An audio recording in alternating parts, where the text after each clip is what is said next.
Hey everybody, John here from All Miniatures Great and Small, and today we're going to be doing another unboxing for Star Wars Legion, this time the X-34 Land Speeder. You guys will recognize this from Star Wars Episode 4, A New Hope. It's a classic Star Wars design. So this is pretty cool. It gives the Rebels a new vehicle unit. They have the snow speeder, they've got their little two-legged walkers. Now they've got this. This includes one plastic miniature, one unit card, upgrade cards, tokens, and rule sheet. Alright, so here's what's in the box. We have the rule sheet. We've got engines and a clear canopy.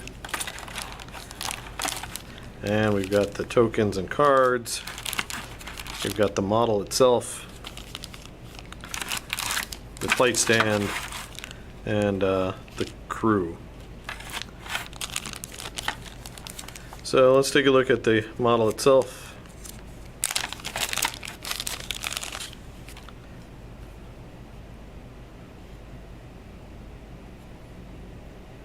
Very cool. I guess if you want to make Luke's, you don't have to put the gun on it, which is pretty cool. Lots of nice detail, especially in the engines, but it doesn't go too overboard because basically this is pretty straightforward design. Alright, here's the instructions. Sorry about the glare. Looks like we get 3 different crew with this. You've got a driver, and you've got a rocket gunner and a rifle gunner. And it looks like you have an ion blaster and a medium blaster for your options. And then assembly here, we can see what added. I like that it gives us some options. You could run it with the engine cover on or off, which is pretty cool. Engine intakes, the clear windshield. Such an iconic vehicle for Star Wars. Of course, in Star Wars it wasn't weaponized, but here that makes it even better. So here's the rest of the assembly instructions. Looks pretty straightforward.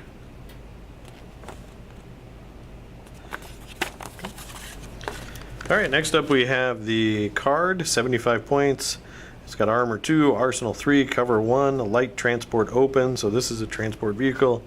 You can transport one friendly trooper unit that consists of exactly one small base mini and speeder 1. And it's got all the upgrade options, and then the driver's blaster pistol is the only kind of native weapon on it. It moves 2 on the movement tool, and it's got white for armor, and it does have surge conversion to hits and defenses, which is nice. Alright, the cards. We have Rider Azadi. He has while performing a move action or move, increase or decrease your maximum speed by 1, and this exhausts, which is kind of cool. Then we have Outer Rim Speeder Jockey.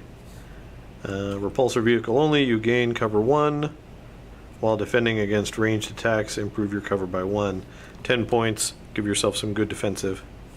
You get another version of that same card. Then we've got A300 Rifle Gunner, which basically just adds the gunner for 9 points. Gives you 1 to 3 range, 2 white dice. Not the best, but okay. Then we got the RPS-6 Rocket Gunner, range 2 to 4, a red, a black, and a white die. Impact 2, 36 points. So you could really put these rocket gunners on, and it really jacks up the price. So now you're over 100 points with the rocket gunner. Then you got the Mark II medium blaster for 34 points, 4 black dice out to range 3. You've got the M45 Ion Blaster. This can be exhausted, range 1 to 4, 1 black, 4 white, fixed front, impact 1, Ion 1. 38 points. I think that's your most expensive weapon option there. The rocket gunner comes in at 36. And then the ever popular HQ uplink. So there's a really quick look at the X-34 land speeder unit. expansion. Game-wise, is it any good? Maybe. I mean, it gives you another option. It really lets you customize what kind of weapons, if it's going to be anti-vehicle, anti-infantry. Don't spend a lot of points on it. Just have it be a harassing unit, or really put some weapons on it that's got some teeth. That's pretty good. Now, one thing I do want to comment on is the price. That makes me a little worried about this offering. It is $50 US retail, and you saw the size of it. It's pretty small. The tank, the Imperial tank that came out, that I also did an unboxing for, it was $60, $10 more, and it's 2 to 3 times the size as far as plastic goes. This is probably one of the first times I've been kind of on the fence as far as the price. I think normally their offerings are pretty reasonable in the market, but this really seems to miss the mark for me. $50 for this really is hard to recommend unless you're a die-hard fan of the speeder, or it's really going to bring something to your list. So I'm going to be kind of so-so on this one. The model, the contents are great, but the price point I think is just a little bit more high. I'd be more comfortable if this was in the $40 range. I mean, this is like the same price as the AT-ST, and it's not the same amount of plastic. So there you go, guys. There's our review of the Star Wars Legion X-34 Land Speeder Unit Expansion. As always, thanks for watching. Please go ahead and like and subscribe. If you want, check the bell to get notifications whenever we update the content. You'll be informed. And check us out on Facebook at All Miniatures Great and Small. As always, thanks for watching, and keep on wargaming.